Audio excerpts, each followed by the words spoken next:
놀러와요 신약의 숲 4주차 강의 시작하도록 하겠습니다. 챕터 21, 22챕터고요. 교회 시대와 1차 전도 여행 시대를 다루고 있습니다. 네, 챕터 21은 성령의 역사로 그리스도의 교회가 세워지다. 교회 시대의 시작을 이야기하고 있는데요. 이 교회 시대는 사도행전을 이제 기본적인 책으로 보고 있습니다. 이 사도행전은 누가가 데오빌로에게 쓴 편지의 내용입니다. 자, 사도행전은 교회 시대뿐만 아니라 1차 전도여행, 2차 전도여행, 3차, 그리고 옥중 시대까지 담고 있습니다. 그리고 잘 담고 있는 내용의 주인공은 이제 바울이 가장 많이 나오게 되고요. 네. 이제 바울이 가장 많이 나온다는 것을 잘 숙지하고 보시면 이 사도행전이 조금 더 어떤 방향으로 흘러가는지 또 볼 수가 있을 것 같습니다. 먼저는 이제 교회 시대를 좀 살펴보게 되는데요. 자, 교회 시대는 이제 사도행전을 배경으로 한다고 말씀드렸잖아요. 사도행전은 우리가 1장 8절을 읽어보면 사도행전이 어떤 의도로 쓰여졌는지 잘 알 수가 있습니다. 오직 성령이 너희에게 임하시면 너희가 권능을 받고 예루살렘과 온 유대와 사마리아와 땅끝까지 이르러 내 증인이 되리라. 성령님으로 말미암아 능력을 받아서 복음을 전하는 것, 그것을 위한 책, 그것을 적은 책이 바로 이제 이 사도행전이다라는 것입니다. 여기서 중요한 점은 성령님이 함께 하셨다는 것이 가장 중요합니다. 성령님으로 말미암아서 복음을 전할 수도 있게 된 것이고, 성령님으로 말미암아서 복음을 어디까지 전해야 되는 건지도 이제 범위가 딱 나오게 되죠. 온 유대와 예루살렘과 온 유대와 또 사마리아와 땅끝까지 여러 가지 의미가 있는 지역들이죠. 땅끝은 뭐 거의 뭐 이제 전 범위, 이제 하나님의 말씀이 온 세계에 퍼져야 된다는 것까지는 이야기를 하고 있는데, 이것을 통하여서 어떻게 복음이 전해져야 되는가를 잘 말씀하고 있는 것이 이 사도행전이다라는 것입니다. 사도행전 보시면 그림으로 보는 교회 시대를 한번 보시면서 사도행전에 쓰여진 여러 가지 사건들을 한번 잘 살펴보시면 좋을 것 같아요. 시대 순으로, 시간 순으로 성경에 나타난 사건의 순서를 따라서 적혀져 있는 건데요. 한번 잘 보시면서. 자, 예수님께서 승천을 하십니다. 예수님께서 승천을 하신 다음에 그 사이에 이제 오늘 볼 내용은 이제 사도행전 2장부터 12장인데요. 그 사이에 이제 제자를 또 새로 뽑습니다. 마띠아가 뽑히게 되는데요. 사도행전 1장 15절에서 26절에 나옵니다. 그리고 이제 성경 강림이 못하는데 성령이 강림합니다. 성령님이 강림하실 때 이제 오순절 사건이죠. 성령님이 강림하셔서 이 제자들이 이제 모두 불을 받고 이제 어떻게 합니까? 나가서 복음을 전하는 거예요. 복음을 전하는데 예수 이름으로 걸으라라고 하는 거예요. 내가 너에게 은과 금은 줄 수 없지만 예수님의 이름으로 걸어라라고 하는 이제 베드로의 이제 이적의 행위가 나오고요. 사도들이 이제 잡혔다가 석방이 되고 또 성령을 속인 부부가 죽음을 맞게 되는 이제 놀라운 일도 생깁니다. 속일 수 있다고 생각한 거죠. 아나니아와 삽비라인데 이 사람이 이제 숨길 수 있다. 자기가 이제 판 재산을 이제 교회에 다 내놓기로 했는데 그래서 어느 정도 가지고 있는 것 숨길 수 있다고 생각이 들었지만 성령님은 말미암아서 다 드러나서 이제 죽게 되는 이런 일들도 생겨나게 되고요. 또 사도들을 구제하는 사람들이 또 있었다. 사도들을 도와주는 사람들이 있었다는 것이에요. 그 이제 스데반의 변론과 죽음. 여기가 이제 사도행전 7장의 내용인데요. 교회가 흥왕합니다. 흥왕하다가 이제 교회가 박해를 받게 되는 것이. 유대인들이 예수 믿는 사람들이 점점 늘어나다 보니까 박해를 하기 시작을 합니다. 박해를 하다 보니까 이 스데반이 그 박해자들 앞에서 변론을 하고 이제 구약의 여러 가지 말씀을 동반해서 그들에게 말씀을 전할 때 이들이 갑자기 이제 화가 나서 돌을 들고 스데반을 죽이게 됩니다. 죽이게 되자 박해가 심해지자 사람들이 여러 군데로 퍼져서 복음을 전하게 되는데 이제 북쪽을 향하게 되는 거예요. 그것이 이제 8번의 빌립의 여행입니다. 빌립이 어디로 이제 가게 되면 북쪽에 있는 사마리아 지역을 이제 들어가게 되고요. 사마리아에 지나면서 그 사마리아 사람들에게도 복음을 전하고 또 이제 에디오피아 내시를 만나기도 합니다. 거기에 대해서 또 이제 복음을 전하기도 하고 이렇게 되는 것이에요. 그렇게 이제 교회가 점점 복음이 퍼지게 되고 또 이때 같이 하나님께서 세운 사람이 바로 누구예요? 9번에 바울입니다. 바울. 바울이 이제 다메섹 도상에서 회심을 하게 됩니다. 어떻게 보면 회심할 가능성이 가장 낮은 사람이었죠. 하나님, 예수님을 믿는 사람들을 가장 많이 받게 했던 사람이 이 바울이었기 때문에 이 사람이 회심할 수 있을까라는 생각을 하게 되는데 이 사람이 회심을 하게 됩니다. 그래서 사람들이 이제 바울이 이제 예수님을 전하게 되는 놀라운 사건이 이제 9장에 나옵니다. 자, 그러면서 이제 바울을 통하여서 복음이 전하게 되어지고, 네. 잠시만요. 네, 다시 합니다. 네, 바울이 이제 전도 여행도 떠나게 됩니다. 네. 자, 그 전에 이제 바울의 생애를 그림으로 보는 바울의 생애가 나오고 이제 옆에 이제 글을 하나 드렸는데 요 글은 이제 그림 이제 PPT에는 없어서 제가 책에만 있어서 제가 정리를 해서 넣은 건데요. 지금 작게 보이실 텐데 요 PPT 그림과 요 그림과 이 글을 번갈아 가면서 같이 보실 수 있으시면 좋을 것 같아요. 이거는 나중에 밴드에다 올려드리도록 하겠습니다. 네, 바울의 생애입니다. 다소에서 출생하고 스데반의 처형에 동참함. 사도행전 8장이죠. 다메섹으로 가는 길에서 회심을 합니다. 사도행전 9장 1절에서 9절. 네, 반대하는 유대인들이 있었죠. 그래서 아라비아 광야에서 지내다가 광주리를 타고 다메섹 성벽에서 도망도 칩니다. 네. 그 예루살렘에 온 바울을 바나바가 이제 그리스도인들에게 소개를 합니다. 자, 여기까지가 일단 교회 시대에 지금 나오고 있는 내용이에요. 예루살렘 신자들이 이 바울을 받아들이기가 힘들었겠죠. 그런데 용서하고 받아들이게 됩니다. 그리고 나중에는 바나바가 그 바울과 함께 전도여행을 돕기도 하는 이런 이제 일들이 나타나게 됩니다. 자, 이렇게 바울이 세워지면서 바울은 이방인 선교에 굉장히 열심을 냈어요. 이방인들에게 전하는 그 복음에 대해서 굉장히 열심을 냈어요. 네, 유대인뿐만 아니라 이방인들. 자, 그런데 이 이방인들에게 복음을 전하는 바울과 함께 또한 이제 세워진 사람이 있었는데 바로 베드로였습니다. 자, 베드로에게 환상을 보여주시죠. 하나님께서, 예수님께서. 그래서 그 부정한 짐승을 잡아먹어라라는 환상을 보여주시는데 그 모습을 보고 이제 베드로가 예수님께서 이방인에게 복음을 전하는 것을 원하시는구나. 그때 만난 사람이 누구예요? 고넬료입니다. 고넬료를 통해서 이 예수님의 마음을 깨닫게 되고 사도행전 10장에 나옵니다. 네, 그렇게 되고 베드로는 이제 유대인들과 함께 이방인들에게 복음을 전할 수 있는 기회를 이제 얻게 됩니다. 처음에는 이제 유대인들에게만 복음을 전해야 되는 줄 알고 있었던 것이에요. 그런데 이 베드로를 통하여서 유대인들이 마음이 하나로 모아지게 되고 그 안에서 이제 이방인들에게도 복음을 전할 수 있는 기회를 이제 찾게 되는 그런 이제 사건들이 생겨나게 됩니다. 네. 그래서 날로 복음이 전해져서 어디까지 가냐면 수리아에 있는 안디옥까지 확산이 되게 됩니다. 그리고 안디옥 교회에서 최초로 그 제자들이 무엇이라고 불리게 돼요? 그리스도인이라고 이제 불리게 됩니다. 그리고 그 안디옥이 이방인 선교의 중심지로 자리 잡게 됩니다. 그리고 거기서부터 바울이 3차에 걸쳐서 복음을 전하게 되고요. 네.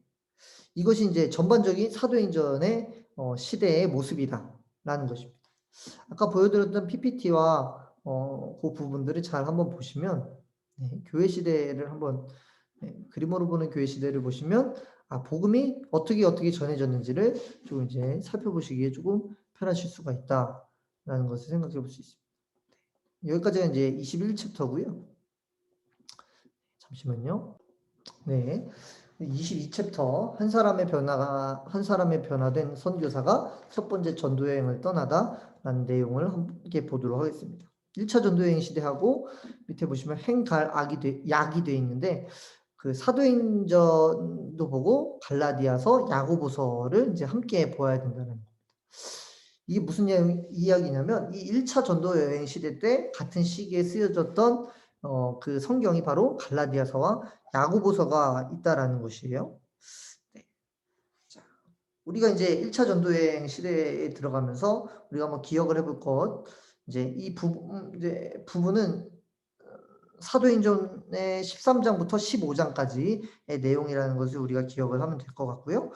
또한 이제 바나바가 여행을 할 때에 1차 전도 여행을 할 때 누구와 함께 갔냐면 마가 요한이라는 사람이랑 같이 동행했다라는 것, 이것을 한번 같이 아시면서 보시면 좋을 것 같습니다.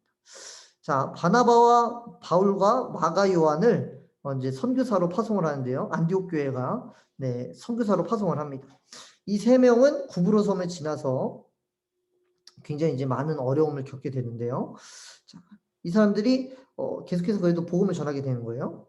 근데 이제 마가 요한이 버가라는 곳에서 집으로 돌아가게 됩니다. 네. 그렇지만 이제 바나바와 바울은 계속해서 안으로 들어가서 갈라디아 지방의 주요 도시들에 이제 이르게 됩니다. 네. 많은 사람들을 회개시키고 교회를 세우게 돼요. 근데 사탄도 이제 부지런히 이 일에 회방을 놓게 됩니다. 결국 어떤 일이 생기냐면 바울이 루스드라라는 곳에서 이제 돌에 맞게 되어서 거의 죽게 된 상태로 성 밖에 내쳐지게 되기도 합니다. 하지만 겨우 이제 살아나게 돼요. 자, 이 이제 시대의 모습을 이제 지도로서 보면 네. 1차 전도 여행 시대가 이렇게 이제 나옵니다. 네. 1번부터 네, 시작을 하시면 될 것 같아요. 네, 1번 네, 수리아에서 요 내용도 제가 네, 올려드리도록 하겠습니다. 안디옥에서 바나바와 바울과 마가 요한이 최초의 선교사로 파송을 받습니다. 사도행전 12장 25절에서 13장 3절 내용. 그 살라미 회당에서 복음을 선포하고요. 네, 살라미 회당. 네, 구브로 섬에 있는 살라미 회당이에요. 자, 그리고 구브로 섬을 다스리던 로마 총독 서기오 바울이 믿고 신자가 됨. 네. 4번 버가에서 마가 요한이 바울과 바나바를 떠나 예루살렘으로 돌아감. 네, 사도행전 13장 13절이고요. 네, 버가에서 네, 그리고 비시디 안디옥을 비롯한 갈라디아 지방의 교회들이 세워짐. 사도행전 13장 14절에서 14장 23절. 믿는 사람들의 수가 계속 증대됨. 사도행전 13장 42절에서 49절. 루스드라에서 안진뱅이가 고침받고 바울이 돌에 맞아 거의 죽게 됨. 사도행전 14장 8절에서 19절. 바울과 바나바가 이고니온과 루스드라와 버가를 다시 방문하고 안디옥으로 돌아옴. 사도행전 14장 19절 26절. 바울과 바나바가 안디옥 교회에 돌아와 선교 보고를 함. 보시면 약간 C처럼 생겼죠? 영어 C 1번부터 2번, 3번, 4번, 5번, 그리고 6번, 7번, 이렇게 8번, 9번 다시 가서 이제 복음이 이렇게 전하고 왔다라는 것을 전하기까지 보고하기까지가 이렇게 나옵니다. 자, 요 내용에서 중요한 것은 무엇이냐면 이 중간중간에 이 1차 전도 여행을 할 때에 써졌던 성경을 통해서 우리가 내용을 잘 알 수가 있는 것이에요. 자, 이때 유일하게 1차 전도 여행 때 쓴 유일한 편지가 하나 있는데 그것이 바로 갈라디아서입니다. 자, 바울이 갈라디아 지방에서 돌아오자마자 그곳에서 회심한 성도들에게 편지를 보내요. 돌아온 것은 이제 수리아로 돌아온 거죠. 자, 그 편지가 바로 갈라디아서인데 1차 전도 여행과 관련해서 기록한 편지가 이거 하나라는 것입니다. 자, 갈라디아서의 내용은 대강 이래요. 우리에게 좋은 소식을 전하는데 그것은 바로 그리스도 안에서 죄의 속박으로부터 풀려날 수 있다는 것. 이것이 바로 우리에게 좋은 소식이라는 거예요. 그리스도께서 우리를 구약의 율법으로부터 자유롭게 하셨다. 구약의 율법만으로는 하나님과 우리의 관계를 올바로 세울 수가 없다. 우리는 구약 율법에서 놓여 자유롭게 그리스도를 섬길 수 있으며 세상에서 우리의 잠재력을 최상으로 실현할 수 있다. 라는 내용이 이제 갈라디아의 내용입니다. 자, 근데 이 자유, 우리가 자유를 얻었다라는 거예요. 근데 이것이 방종을 의미하지 않는다고 분명히 이야기합니다. 우리가 그 전에 주인은 내가 주인이었다고 한다면, 나의 죄된 모습이 주인이었다고 한다면, 이제 그 상태에서 벗어나고 해방되어서 우리는 새로운 주인이신 예수 그리스도를 자발적으로 섬겨야 한다라는 것입니다. 우리가 성령을 따라서 우리가 행할 수 없는 그 새로운 능력을 얻게 되고 이것을 통하여서 예수님을 끝까지 섬기며 나아가야 한다라는 것. 우리가 죄의 사슬을 예수께서 끊으셨는데 이것을 이으려고 하는 이런 어리석은 일들을 하지 말아야 된다라는 것이 이제 갈라디아서의 내용입니다. 1차 전도 여행에서 쓴 유일한 편지. 요것을 이제 집중으로 보시면 되고, 이 1차 전도 여행 때 바울이 중점적으로 뒀던 생각은 무엇이냐면 영적 성장을 일으켜야 된다라는 것을 항상 중점적으로 생각을 하고 있었습니다. 그래서 갈라디아에서도 보면은 그 회심한 사람들이 영적으로 온전히 성장할 수 있도록 여러 가지 격려의 말도 많이 담겨져 있다. 자, 그리고 1차 전도여행 시점에서 또 쓰여진 성경이 어떤 성경이 있냐면 이제 야고보서가 쓰여져 있습니다. 네. 이제 같은 시기에 기록되었다고 이제 간주를 하고 있어요. 자, 갈라디아서는 먼저 갈라디아서는 믿음으로만 구원을 얻을 수 있다라는 점을 강조하는데요. 반면에 야고보서 같은 시기에 쓰여졌던 이 야고보서는 뭐예요? 행함이 중요하다. 그 행위로 믿음은 행위로 말미암아 열매가 나타나야 된다라고 강조를 하게 됩니다. 네, 예수님의 동생인 야고보가 이 야고보서를 썼다고 우리는 알고 있죠. 예수님을 믿는 사람이라고 한다면 신자답게 행동을 해야 된다. 라고 굉장히 주장을 했다라는 겁니다. 그것은 이제 야고보서에 써놨다라는 것이에요. 네.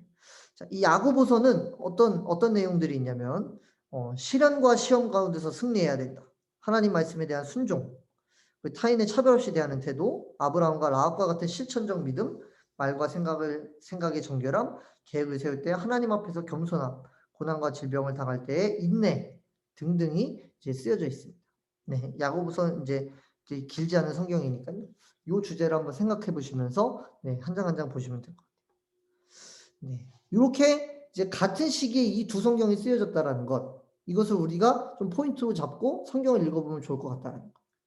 네, 1차 전도여행 시대의 범위, 먼저 사도행전 13장에서 15장을 보시고, 그 다음에 갈라디아서를 보시고, 야고보서를 보시면, 아, 그때 같은 시대에 성경이 이렇게 말하고 있구나, 라는 것. 또 포인트는 뭐예요? 갈라디아에서는 믿음만을 좀 강조했다고 한다면, 이제 야고보서에는 행위를 강조했다. 이 두 가지를 동전의 양면처럼 우리가 번갈아 가면서 우리가 볼 수 있다고 한다면, 더 큰 그 성경에 대한 이해와 은혜가 분명히 있을 거라고 생각이 듭니다. 네. 뭐 새로운 독서법이라고 해서 이제 나와요. 신약시대 12시대와 12상징. 이것을 보시면서 성경을 이제 읽어보시는 겁니다. 자, 먼저 누가복음 1장, 2장, 목수시대. 네, 30년의 시간입니다. 그 주장시대, 누가복음 3장에서 6장, 16개월의 시대. 선택시대, 18개월, 누가복음 6장에서 9장. 교육시대, 6개월, 누가복음 10장에서 19장. 또 십자가 시대, 누가복음 19장에서 24장, 사도행전 1장, 교회 시대, 사도행전 2장에서 12장.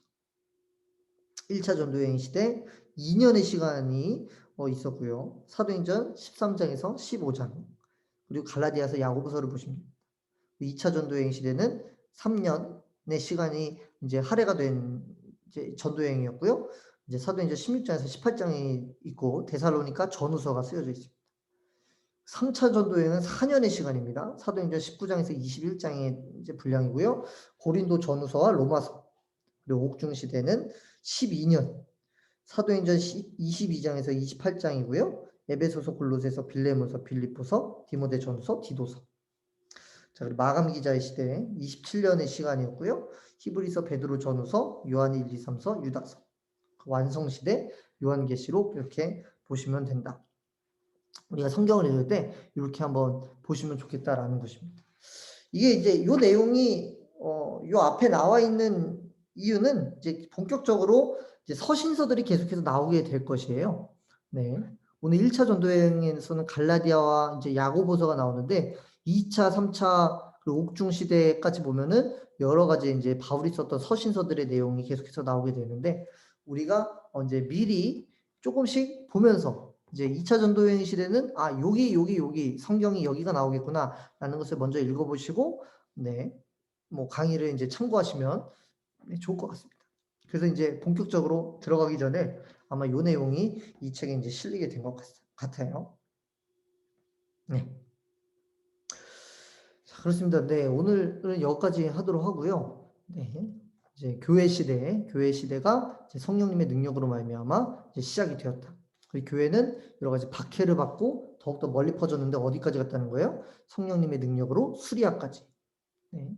그리고 그 수리아에 있는 안디옥에 교회가 세워지면서 그 교회의 이제 거점이 어디로 바뀐 거예요? 안디옥 교회로 바뀌게 됩니다. 안디옥 교회부터 이제 바울이 전도 여행을 시작을 해요. 자, 3차 전도 여행까지 어떻게 가냐면 안디옥에서 아까도 말씀드렸던 그 두 분들 네. 처음엔 갈라디아 지역이죠. 갈라디아 지역을 갔다가 다시 수리아로 옵니다. 그 2차 전도 여행도 그리스 지역을 갔다가 다시 수리아로 다시 돌아오는 이유는 보고하기 위해서. 그 3차 전도 여행도 소아시아 지역을 갔다가 다시 돌아와서 보고를 합니다. 옥중 시대에만 이제 못 하는 거예요. 옥중 시대는 이제 로마에 가서 갇혔기 때문에 요렇게 네. 이제 왔다 갔다 하는데 이제 예루살렘에서 수리아까지 안디옥까지 안디옥에서 퍼졌다가 다시 들어오고 이 바울을 통해서 이제 전도 여행이 시작이 되고 진행이 됐다라는 것을 알 수 있으면 될 것 같습니다. 그리고 오늘 1차 전도 여행에서 중요한 것은 갈라디아서와 이제 야고보서가 쓰여졌는데 갈라디아서는 믿음을 중요시했다고 한다면 야고보서는 행위를 중요시했다. 이 둘을 우리가 같이 붙여서 잘 읽어볼 필요가 있다라는 것입니다. 네, 여기까지고요. 우리가 이제 다음 주에는 2차 전도 여행으로 우리가 또 3차 전도 여행을 이제 보도록 하겠습니다. 네, 감사합니다.